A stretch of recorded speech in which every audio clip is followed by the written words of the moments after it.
Yeah, we can point to thousands and thousands of Well, if you wouldn't mind getting this committee, Unfortunately. the information and the evidence where you talk about the dysfunction of the agency and where it has really failed. That would be important to those of us who are, federal disaster relief should be readily available across the United States, regardless of where you live. Natural disasters happen everywhere. They should not be concerned about the federal government turning their back on them when they need the help the most. We need to give constituents what they need when they're facing tragedy, that they will not be stranded due to political discord. My ask of you is, what is your plan with regard to FEMA? Are you planning to eliminate FEMA? Your testimony references that you want to, quote, eliminate dysfunction of the current agency. I'm unclear. I don't know if my colleagues are clear on what you mean by dysfunction. And I'm concerned that you're causing more dysfunction within the workforce that should be preparing itself for the pending hurricane season.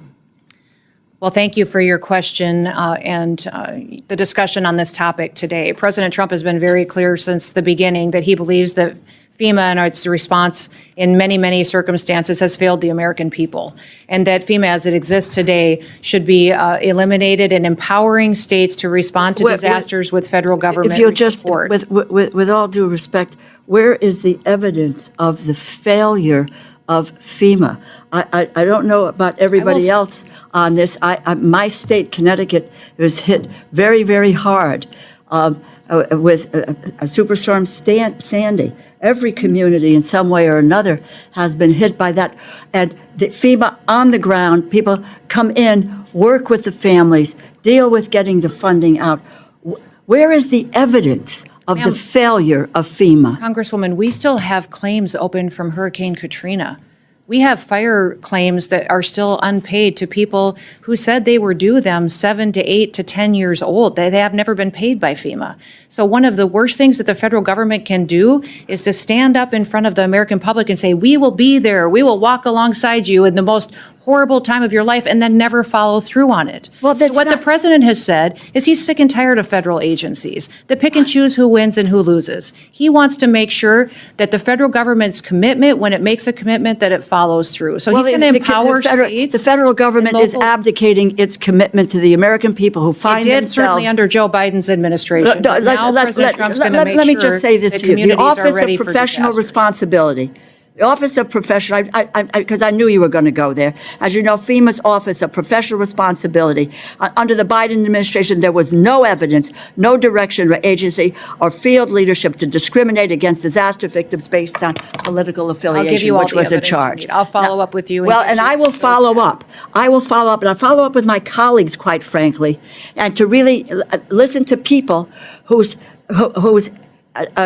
states, communities have been devastated, and what role FEMA has played. I don't know how many millions and millions of dollars went out in Louisiana. Actually, I've asked my staff to calculate that when Katrina hit. And the response was overwhelming. And the response has been overwhelming. If you want to make corrections, that's fine. We all agree with that. Yeah, we can point to thousands and thousands of instances where if you wouldn't mind getting this committee, the information and the evidence where you talk about the dysfunction of the agency and where it has really failed. That would be important to those of us who are appropriating dollars. And it would appear that the administration overall has a way in which they're looking at dismantling the federal government. The states will never have the amount of money because the federal government isn't going to pass that money to the states to be able to deal with what happens. It's when the federal government comes in and be able to give a hand to do that.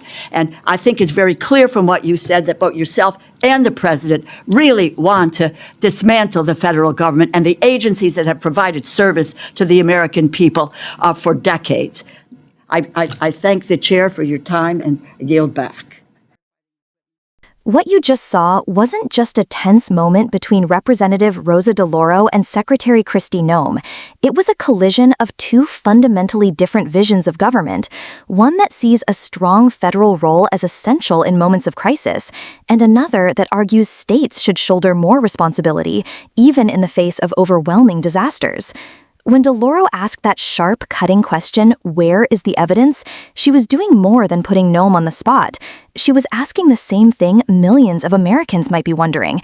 If FEMA has failed so badly, then why do so many communities credit it with being the difference between total devastation and the start of recovery?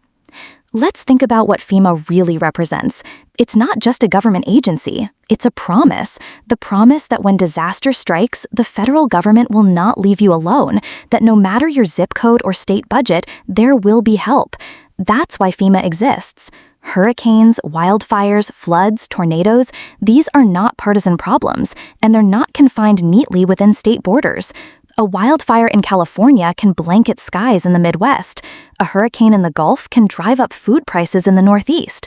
Disasters ripple outward, touching everyone in some way. Now, FEMA has made mistakes. Some claims remain unresolved years after storms like Katrina. Families have been frustrated by slow-moving bureaucracies and red tape. But here's the key question.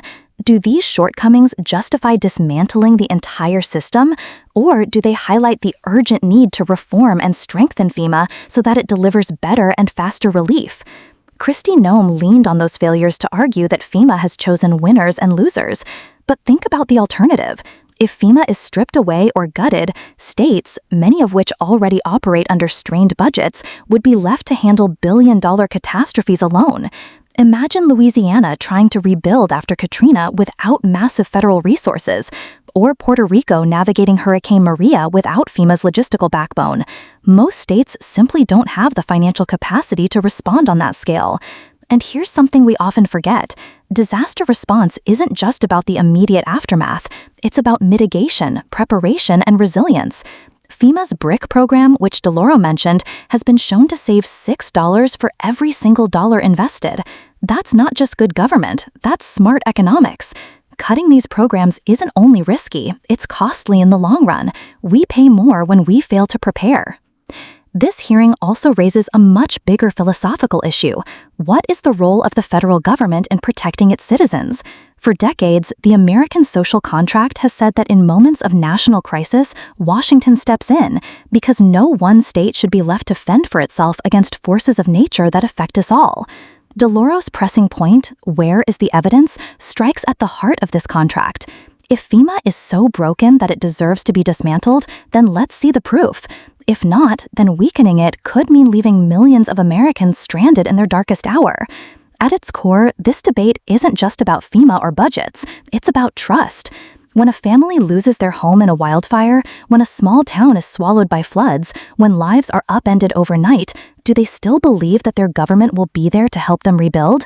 Or will they feel abandoned because of political decisions made in Washington? That's why this matters to every single American. Natural disasters don't ask about your political affiliation. They don't care if you're red state or blue state, wealthy or working class. They come for everyone. And how we prepare, how we respond, how we rebuild, that defines not just FEMA, but who we are as a country. So yes, FEMA has flaws. Every agency does. But the question we should all be asking is not, should it exist, but how do we make it better? Because when the next hurricane hits, when the next wildfire spreads, when the next tornado tears through a community, the people affected won't be interested in political arguments. They'll just want to know, will someone be there to help us? And that is why hearings like this matter. They reveal whether leaders are working to improve the systems we rely on, or whether they're willing to gamble with those systems altogether. If you believe disaster relief should be about people, not politics, then this is a conversation you cannot ignore. Because the future of FEMA isn't just about budgets and bureaucracy. It's about whether America keeps its promise to stand by its people when everything else falls apart.